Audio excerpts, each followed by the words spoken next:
Europe 1, la France bouge. Demain, au travail. Dominique Schelcher, PDG de Système U. Alors, vous nous l'avez dit au début de l'émission, il y a 73 000 collaborateurs. Comment faire pour être heureux dans ce monde de la grande distribution qui est en train de complètement de changer, d'être bouleversé en ce moment? Oui, on est vraiment à la fin d'un modèle et un nouveau modèle qui émerge et qu'on est en train de construire avec beaucoup d'imagination. Tout d'abord, pour répondre à cette question, je voudrais dire que pendant la crise du Covid, nos collaborateurs ont repris toute la conscience de l'importance de leur métier. Nous travaillons dans la chaîne alimentaire, nous en sommes un maillon, mais ils ont remesuré à quel point nourrir les Français était important.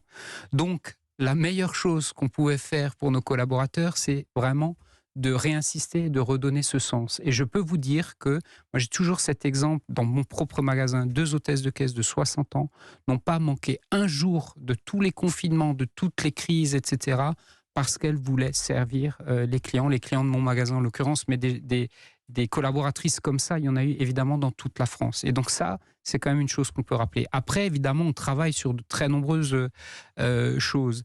En magasin, ce qu'il faut absolument réduire, c'est tout ce qui est la pénibilité. Oui, déjà, ça commence par là. Comme on dit, pénible d'être dans la grande distribution. Oui, mais par exemple, donc, on met en place du mobilier ergonomique, notamment par exemple en caisse, une hôtesse de caisse qui est plusieurs heures à son poste de travail.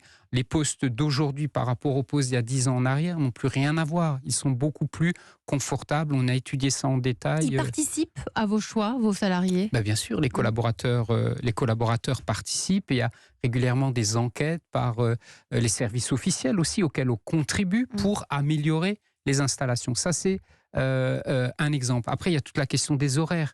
Vous savez, la jeune génération a beaucoup d'attentes sur l'organisation du travail, la compatibilité avec la vie personnelle. Et ça vous... Donc, dans notre métier, qui est considéré parfois un peu comme traditionnel, un peu une vieille industrie, on fait beaucoup d'efforts là-dessus. Par exemple, les mercredis après-midi pour... Mais par exemple, mais aussi le samedi, nous on travaille 6 jours sur 7.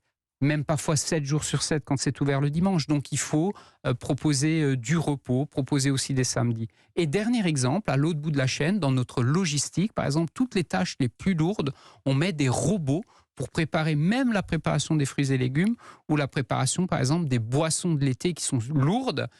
On a remplacé cette manipulation humaine par des robots. Et oui, c'est ça, la France bouge. Chez vous, Pierre Lévy, je crois qu'il n'y a pas beaucoup de turnover chez vous parce que tous les salariés ont accès au capital de la société. Effectivement, pour nous, c'est hyper important. L'équipe, les salariés, c'est ça qui fait la force de la boîte. Donc, ils ont tous un petit capital. Et donc, ils ont tous accès au capital. Exactement. Vous restez avec moi tous les trois. On va boucler l'émission du jour avec la belle histoire d'une entreprise française.